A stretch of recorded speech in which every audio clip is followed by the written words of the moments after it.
Welcome to another episode of Street Rides. This is Rick, and this is my Audi S5. Today, we're going to be doing some brakes. But before we do that, I do want to say, on July 26th, I had my baby boy. My wife finally gave birth. I was in the hospital till Wednesday. We're home now. Everything is great. Big little boy. Basically, he was 9 pounds, 11 ounces, and 22 inches long. So, proud of my superstar. I know I had some videos I'm supposed to get lined up. Should have already been done. Supposed to go to the track Friday, but my wife, birth, she needed me, so I wasn't able to get that video done to test the stage 2 tune on this particular car. Also, I still haven't gotten around to installing the mount inserts, mostly because I want to do the exhaust at the same time. I got the brakes in while I was at the hospital, and I'm going to be installing those today. So I'm already dirty, because as usual, I've already done the other side. This helps me give you exactly what you need to get the job done and everything like that. So we'll go over the tools and then get the job done.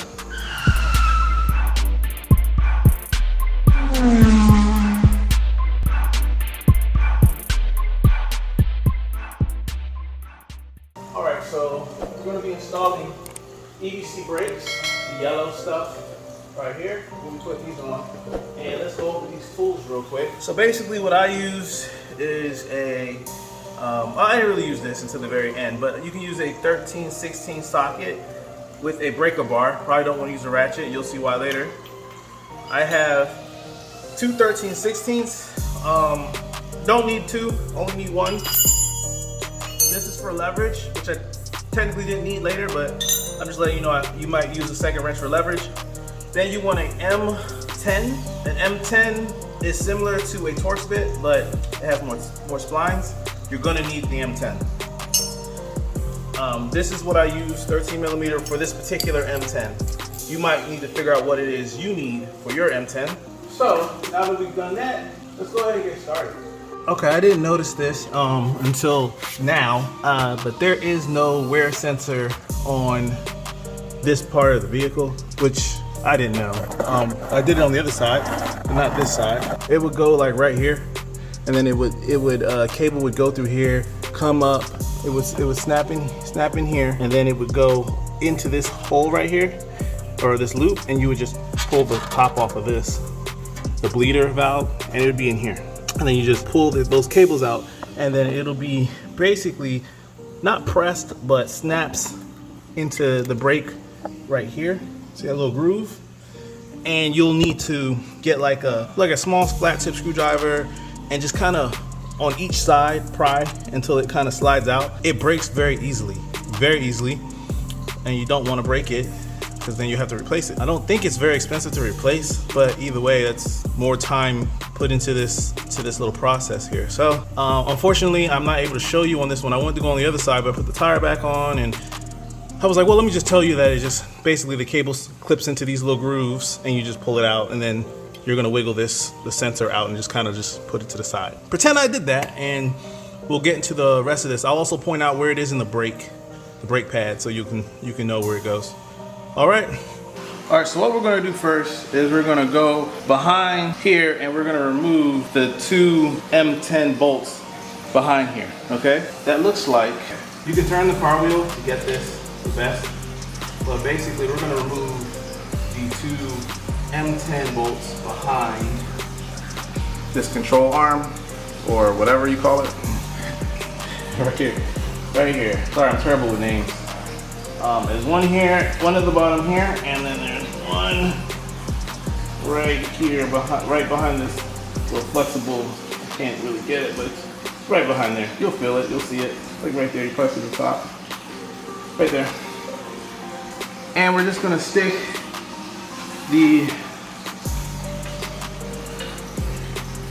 right in there like that.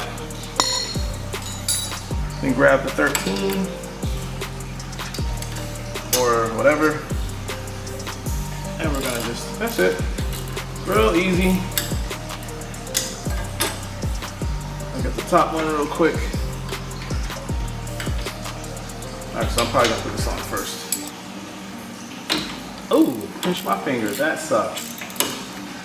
Once you pretty much break them, you can go ahead and just twist them off.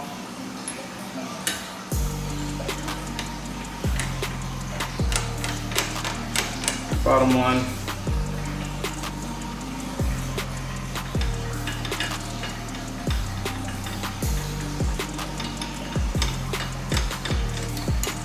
One, there's two, and now this should be free.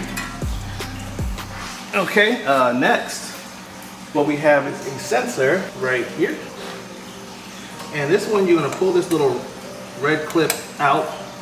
If you can get it with your fingers, that'd be great. The other side I was able to. You might have to get a screwdriver, flat tip, kind of pry it forward a little bit. This flat tip is kind of broken. Okay.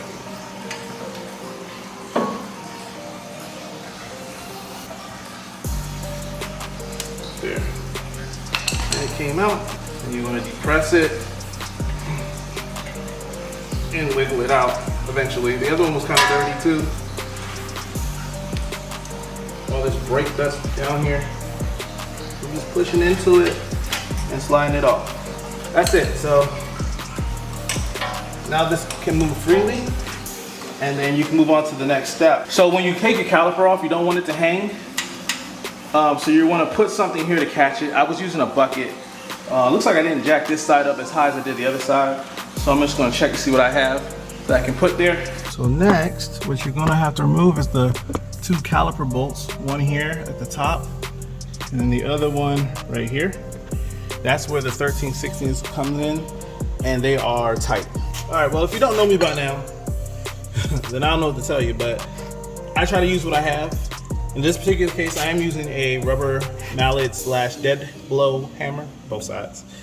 And I put the wrench on, and on the other side, I was able to knock down on it to break it loose, but it was real tight, and it was hard for me to fit 2 wrenches in there. But if you can fit 2 wrenches, go for it. If you gotta use a breaker bar, I would recommend that. If not, give yourself a little dead blow and wait, am I tightening it?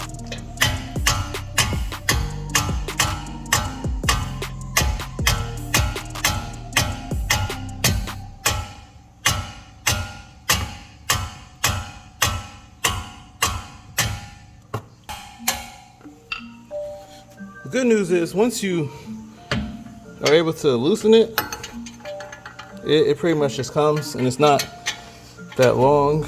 I don't think I think before I talk, and there it is, it's loose now. Now I have the object I'm going to use to place the caliper on. It's a bucket. I had to push it out the way. So that's what I'm going to put the caliper on once I take the top bolt out. And so here's the bolt. So it's not that long, and once you get it started, it comes easy. Really need to work on my word choice. It unthreads well. So I'm gonna try the hammer again. All right, so I got it at a different angle here.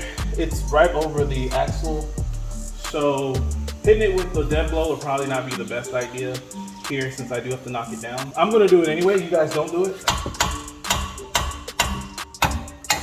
Ow.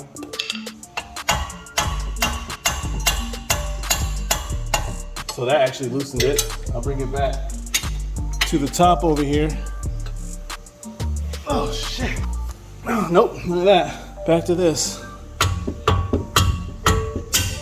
Or not, back to this. Try to use 2 wrenches.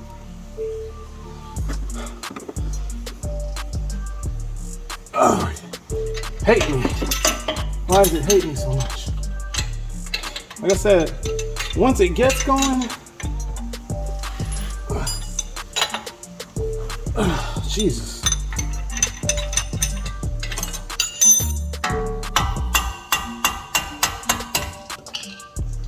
Yeah, I'm just gonna stick with doing it this way. Use a breaker bar.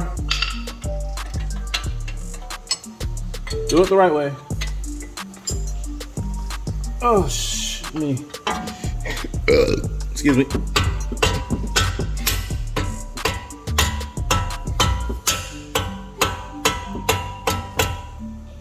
All right, that should be it. Oh, so strong. Whew, it's hot in here. Lift up on the bottom of the caliper and remove said Satan bolt. Now, do not remove this line. That's why we loosen this up, unless you feel like bleeding your calipers, or if you're changing your calipers altogether. And there it is, it's out. So So you don't want the caliper to hang. So you're gonna wanna have something set up to hold the caliper. Now it's kind of on there a little bit. Once again, take my trusty dead blow and just tap it to knock it loose.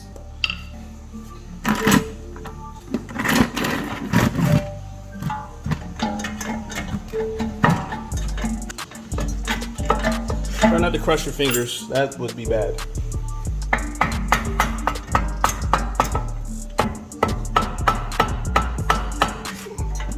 Ow! Just said don't crush your fingers. Yeah, it's off. I need to take care of my hand real quick because I think I killed it.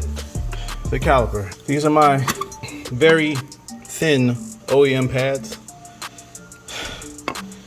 And make sure you get your kit that's gonna come with all your shims and little, let's see here, springs and stuff like that inside there, you can see. So it's gonna replace these, and then it's gonna replace what's inside here, holding the brake pad in. Make sure you order that kit. Sometimes these brakes don't come with it, majority of the time they don't. And it is recommended that you change all those things.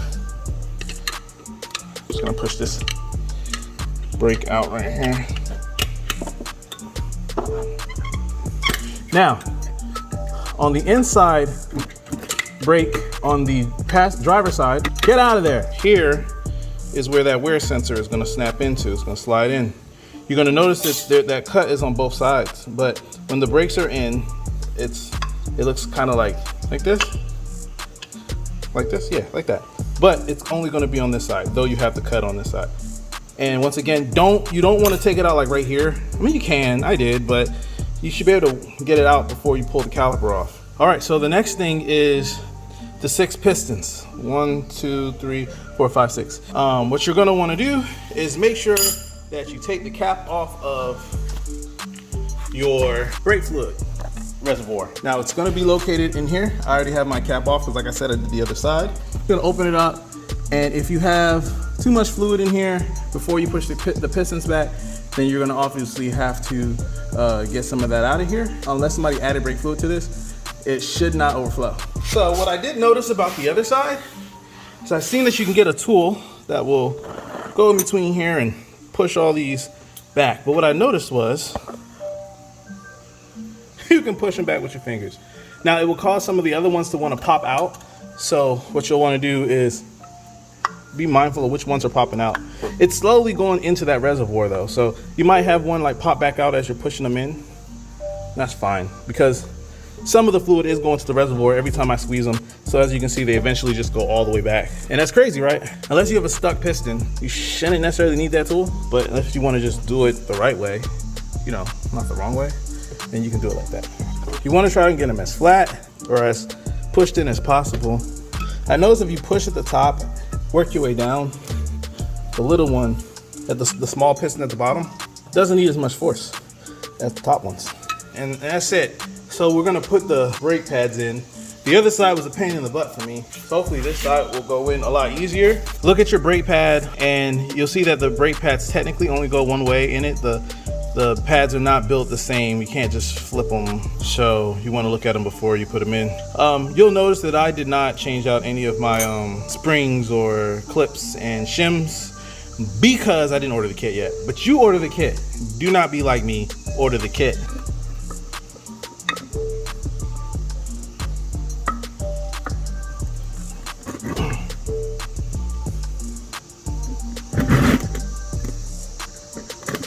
I think this yellow paint is the pain in the butt. Man, Honda brakes are so much easier. It doesn't help to have this camera between my freaking legs. You hold bottom first. Nope, don't you do it, bucket. Okay, like that.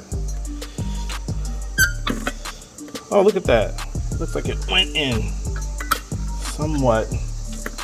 Kinda. Did not. Shim came off. Oh, look at that. Easy peasy. Oh, my back hurts. Now for the other side.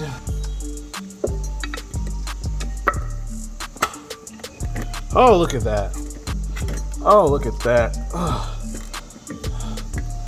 And we're in there.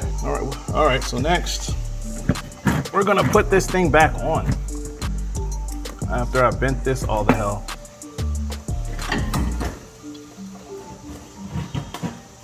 If you push the caliper back enough, it should just go right on. All right, and you're just gonna do everything in reverse.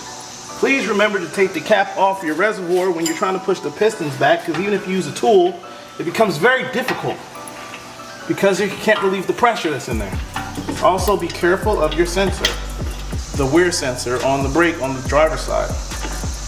Have something to catch the caliper so it doesn't fall and snap the brake line or ABS line. There. So I have the two big giant pain in the butt caliper bolts lined up and threaded. I will have the torque spec for this bolts at the end of the video. I didn't get any rotors this time because I just haven't done the research. The rotors on this are pretty good still. So I needed the pads, as you can tell by what I showed you. And I knew I was gonna get rotors before I had to do my brakes again. At least I think so. Now I'm gonna put back in these what are these? M10 bolts. All right, and if you remember correctly, we go back here.